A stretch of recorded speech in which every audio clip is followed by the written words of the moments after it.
Hi guys, ये जो phone है ना मैं पिछले 10 दिन से यूज़ कर रहा हूँ पर्सनली। और एक बात मैं आपको बता देता हूँ, इस फ़ोन की हाइप और इस फ़ोन के लिए जो प्यार है इंटरनेट पे, मैंने बिल्कुल एक्सपेक्ट नहीं किया था कि इतनी जल्दी ये फ़ोन ऐसी हाइप लेकर जाएगा। इसको मैं सीरियसली बोल सकता हूँ the most loved phone off 2023। इसी को रिव्यू करेंगे। इसका नाम है मोटरोला H40। मेरे कुछ एक्सपीरियंसेस है इस फ़ोन के जो मैं आपको शेयर करना चाहता हूँ अगर आप इस फ़ोन को खरीदने का प्लान कर रहे हो तो। उससे पहले एक कॉन्टेक्स्ट देता हूँ कि मैं एग्जैक्टली मैं इस फ़ोन के बारे में ये सारी बातें क्यों कर रहा हूँ। एक्चुअली में हुआ क्या है ना, जैसे लेटेस्ट फ़ोन्स की बात करूँ जो कि 30,000 के नीचे आया है, जैसे ये पोको F5 है, ये भी 30,000 के अराउंड आया है। ये ना सबसे पावरफुल फ़ोन तो हो गया मार्केट में, लेकिन पोको एज अ ब्रांड अगर देखें तो कुछ लोगों को ट्रस्ट नहीं है। इनफैक्ट इसका कैमरा मैं इसको वीक पॉइंट ही बोलूँगा, आई मीन इसका कैमरा। अगर मैं बात करूँ Realme 11 Pro Plus के बारे में तो ये भी 30,000 से नीचे का है और इसका डिज़ाइन मेरे को लगता है कि अनबीटेबल डिज़ाइन है इसका। लेकिन ये भी कंप्लीट पैकेज नहीं है, इसमें भी ब्लोटवेयर है जो लोगों को पसंद नहीं आ रहा। तो ये सारी कमियां हैं 30,000 के नीचे। तो ये जो मोटरोला H40 है ना, इसको आप ऑलराउंडर समझ सकते हो और स्पेसिफिकेशंस भी इसकी ऑन पेपर बहुत सही है, इसीलिए इसको लोग इतना प्यार दे रहे हैं और इसलिए इसकी हाइप है। मैं आज आपको अपना एक्सपीरियंस शेयर करता हूं। स्टार्ट करने से पहले बता दूं, मेरा नाम है संचित, चैनल का नाम है टेक बार। मैं आप लोग का टेक खरीदने एक्सपीरियंस बेटर करना चाहता हूं तो सब्सक्राइब बटन पे क्लिक कर लो, साथ में बेल आइकन जरूर प्रेस कर लेना। सबसे पहले डिजाइन का एक्सपीरियंस बताता हूं। जब भी मैं किसी फोन को रिव्यू करता हूं ना तो मैं उसको बिना केस के यूज करता हूं जिससे उसकी ड्यूरेबिलिटी का आइडिया लग सके। देखो, इस फोन का जो बैक पैनल है वो लेदर फिनिश के साथ आता है, तो लेदर पे तो कोई स्क्रैचेस लगेंगे नहीं। लेकिन अगर मैं इस फोन की फ्रंट साइड आपको दिखाऊं, मेरे को आज तक कभी ऐसा एक्सपीरियंस नहीं हुआ कि 10 दिन की यूसेज में इतने सारे स्क्रैचेस आ जाए किसी फोन के ऊपर। तो ये तो भाई कंफर्म हम कर सकते हैं कि स्क्रैचेस बहुत ज्यादा आते हैं। अगर इस फोन को खरीदो सबसे पहले इस पे स्क्रीन गार्ड लगा लेना, कुछ तो भाई स्क्रैचेस की प्रॉब्लम है। इनफैक्ट ये सेम चीज वुल्वरीन सर ने भी कंफर्म करी है जरा अपने ड्यूरेबिलिटी टेस्ट में। एक और पर्सनल एक्सपीरियंस शेयर करता हूँ। लिटरली मेरा ना फोन स्विच करने का भी मन नहीं है किसी और एंड्रॉइड फोन पे। मतलब ये इतना कंफर्टेबल है, इतना लाइट वेट है। जब भी मैं इस पे ब्राउजिंग करता हूँ, कोई भी वीडियो की रिसर्च वर्क करता हूँ, मैं सीरियसली आईपैड ना चूज करके, क्योंकि वो थोड़ा भारी होता है, मैं सोचता हूँ कि चलो एक ही डिवाइस पे सारा काम कर लूँ, तो वो यही फोन हो रहा है आजकल। तो ये एक बहुत बड़ा प्लस पॉइंट लगा। इनफैक्ट कॉलिंग के टाइम पे ना मतलब इतना पेन फील नहीं होता। लंबी अगर आपको बात करनी है कान पे फोन रख के, ये भी एक अच्छी सॉर्टेड चीज है। इनफैक्ट डिजाइन से रिलेटेड जो बाकी बेसिक चीजें भी है ना, जैसे फिंगरप्रिंट स्कैनर भी बहुत सही काम किया इन पूरे 10 दिन की यूसेज में। और नेटवर्क की भी बात करूँ ना तो मैंने दिल्ली में एयरटेल यूज किया है, मुझे कोई कॉल ड्रॉप्स फेस नहीं हुई। और अगर मैं डेटा स्पीड्स की बात करूँ तो मैं आपको लाइव दिखाता हूँ। तो इस टाइम पे एयरटेल 5G कनेक्टेड है, मैं आपको दिखाता हूँ डेटा स्पीड्स 5G पे क्या मिल रही है। तो मैंने गो पे तो क्लिक कर दिया है, तो अराउंड 200 तो जा ही चुकी है, 260 के अराउंड रहेगी। तो 262 डाउनलोड स्पीड मिली यहाँ पर, तो नो डाउट स्पीड्स बिल्कुल ठीक रही। एक और एक्सपीरियंस शेयर करता हूँ, ये डिस्प्ले से रिलेटेड है। ये जो डिस्प्ले ना 6.55 इंचेस की, ये एक P-OLED डिस्प्ले है भाई। एक्चुअली में आउटपुट तो मुझे सही लगा, क्योंकि मैंने प्राइम पे एयर देखा था और जब मैंने मूवी देखी ना, मुझे कलर्स और जो ब्राइटनेस है, शार्पनेस है, वो एक्चुअली में सही लगी। और इस सिमिलर बात मैं स्पीकर्स के बारे में बोल सकता हूँ, उसका भी जो है रिच आउटपुट था। और शायद से आपको पता भी होगा कि किसी भी फोन में कर्व डिस्प्ले होती है ना, तो वहां पर एक्सटर्नल टचेस भी होते हैं। मतलब हो सकता है आप चैट कर रहे हो और कहीं पे भी प्रेस हो जाए। कर्व डिस्प्ले में जनरल प्रॉब्लम रहती थी, लेकिन कुछ टाइम से मैं नोटिस कर रहा हूँ कि एक्सटर्नल टच कर्व डिस्प्ले में एकदम खत्म से हो गए। इस फोन में भी मैंने फेस नहीं किए। और हाँ, इन 10 दिन के यूसेज में मैंने आउटडोर भी इसको टेस्ट किया है, मुझे वहां भी कोई शिकायत नहीं है। ये 1200 निट्स इनफ है। एक बहुत इंटरेस्टिंग चीज मैंने नोटिस करी कि इस फोन में 144 हर्ट्ज का रिफ्रेश रेट है, जो कि मतलब मैं बोलूंगा गेमिंग में काम आता है। लेकिन अगर आप ऑटो रिफ्रेश रेट ऑन रखते हो ना, तो ये फोन सीरियसली बहुत एग्रेसिवली 60 हर्ट्ज, 90 हर्ट्ज, 120 हर्ट्ज इनके बीच में खुद से स्विच करता रहता है। और मजे की बात, ये चीज नोटिस में हमारे नहीं आती कि इस फोन ने कब 60 हर्ट्ज पे शिफ्ट किया है। और इसी की वजह से इसका जो बैटरी डिपार्टमेंट है सीरियसली बहुत क्रेजी परफॉर्म कर रहा है। और बहुत क्रेजी वर्ड मैंने जो है बहुत सोच समझ कर यूज किया है, क्योंकि इसमें ना 4400 mAh की बैटरी डली हुई है। और अगर आप टेक फॉलो करते हो या स्मार्टफोन फॉलो करते हो, आपको पता है कि 5000 mAh एक स्टैंडर्ड बन चुका है। उससे कम बैटरी अगर कैपेसिटी में मिलती है तो सब कहते हैं कि भाई छोटी बैटरी है। लेकिन ये फोन इतना बड़ा एक्सेप्शन निकला मेरे आगे। मैं आपको सीधा स्क्रीन ऑन टाइम दिखाता हूँ, जो कि 8 घंटे का मिला है मेरे को इस फोन में। इजी वर्ड्स में बता देता हूँ, 8 घंटे का स्क्रीन ऑन टाइम बहुत ज्यादा माना जाता है। मतलब ये बैटरी बैकअप बहुत ज्यादा माना जाता है। और ये जो स्क्रीनशॉट है ना, मैंने सिर्फ एक दिन का दिखाया है। मैंने इस फोन को बहुत डिफरेंट तरीके से टेस्ट करा है। कभी हैवी, कभी नॉर्मल यूसेज, तब भी जो है मेरे को 7 आवर्स के अराउंड स्क्रीन ऑन टाइम मिला है।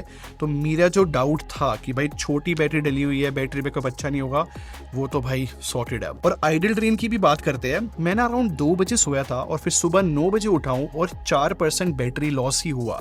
तो एफिशिएंसी भी मुझे ठीक लग रही है।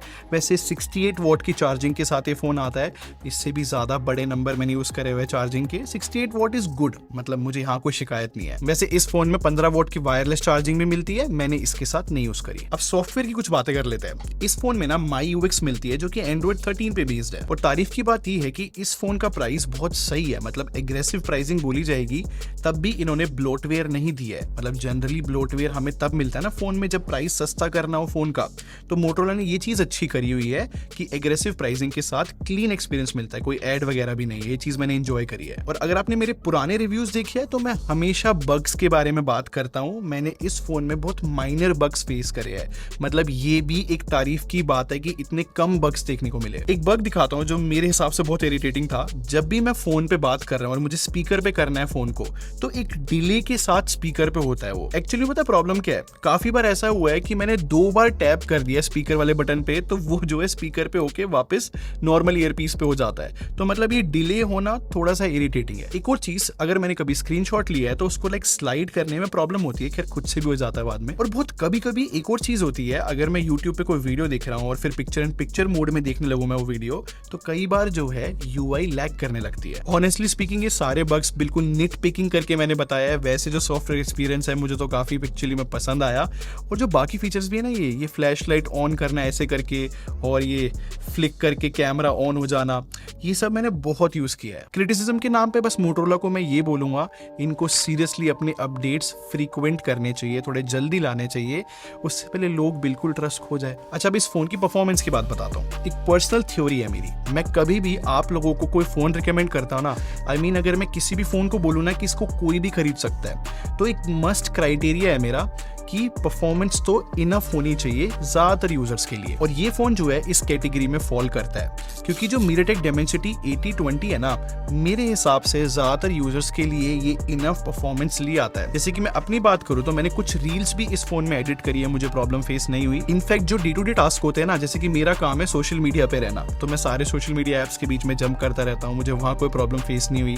रैम मैनेजमेंट भी मेरे को इसकी पसंद आई। तो ये सारा काम एक्चुअली में मोटो ने जो है अच्छा कर रखा है इस फोन में। और बेस्ट पार्ट पता है क्या है, ये सारे काम ये फोन जो है 5G ऑन के साथ करता है, और वो भी बिना हीटिंग के।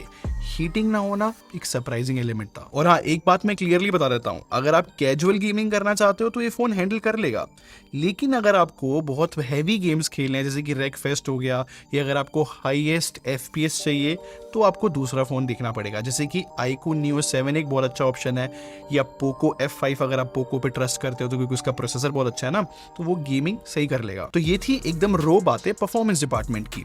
अगर मैं कैमरे के बारे में आपसे बात करूं तो देखो, मोटोरोला जो है ना कैमरा डिपार्टमेंट में ना कभी भी बेस्ट नहीं रहा। बट फॉर अ चेंज मुझे कहना पड़ेगा, ये जो लेटेस्ट H40 है, H30 के मुकाबले तो बहुत इंप्रूव्ड है। मोटोरोला H40 में ना 50+13 का डुअल कैमरा सेटअप है बैक में। और जो मैंने इंप्रूवमेंट की बात करी है ना, मैं आपको फोटोज दिखाता हूँ H40 की H30 के मुकाबले।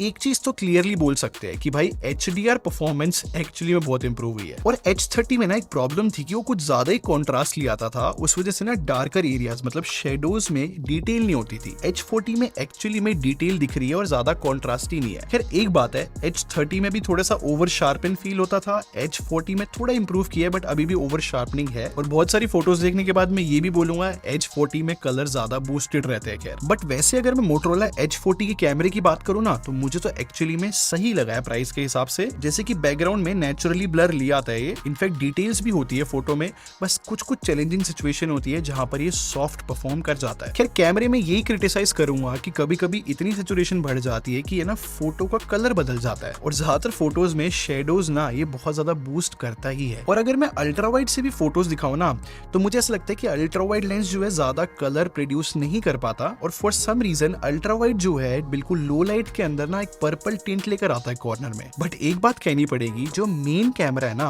वो लो लाइट में बहुत सही मतलब इंप्रूव्ड है। जैसे कि H30 के मुकाबले में देख रहा था, कलर रिटेंशन बहुत बेटर हुई है H40 की। इन जनरल जो डिटेल है, जो एक्यूरेसी है, वो लो लाइट में इंप्रूव्ड है। और फ्रंट कैमरे की बात करूँ ना तो वो 32 मेगापिक्सल का है, और जब मैंने इससे सेल्फीज खींची ना तो मुझे जो है एवरेज ही लगा है ऑनेस्टली। मतलब ये जो है शेडोज बूस्ट करता ही करता है, उसकी वजह से थोड़ा सा अननेचुरल लुक आ जाता है, बट वैसे अगर आप शॉट्स देखोगे तो मुझे वो एवरेज लगे। खैर जब मैंने फ्रंट वीडियो भी टेस्ट करा तो अच्छी बात है कि 4K लेके आता है, लेकिन वहां पर ना एक पिंक टिंट रहता है, और जो कलर्स है वो थोड़े डीसैचुरेटेड फील होते हैं फ्रंट कैमरे में। बट गुड न्यूज पता है क्या है कि H30 के मुकाबले जो बैक कैमरे से वीडियो है ना वो बहुत इंप्रूव्ड है।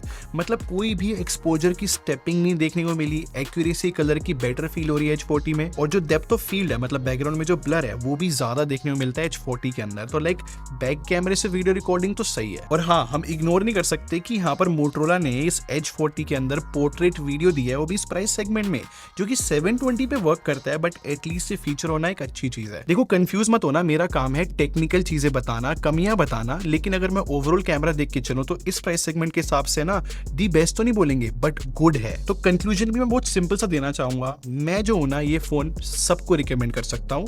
और हाँ, ये उन गिने चुने फोनों में से है जो कि बहुत कम कॉम्प्रोमाइजेस के साथ आता है, क्योंकि जो 30,000 के नीचे की कैटेगरी है ना आज के टाइम पे तो भाई बहुत बहुत ज्यादा मिक्स्ड बैग है। बट ये मोटरोला H40 मुझे एक्चुअली में पसंद आया, और नो डाउट इसको इंटरनेट पे आप लोग इतना प्यार क्यों कर रहे हो, क्योंकि ये एक्चुअली में गुड फोन है। खैर ये तो मेरा रिव्यू था, अगर आप लोग कुछ शेयर करना चाहते हो तो नीचे कमेंट सेक्शन में लिख दो। ये वीडियो हेल्पफुल लगी हो तो लाइक बटन पे क्लिक कर लो, और सब्सक्राइब करके हमारे टेक आर्मी को ज्वाइन कर लो। हम लोग क्वालिटी में बिलीव रखते हैं। अगर मिलते हैं, thanks for watching, bye bye guys.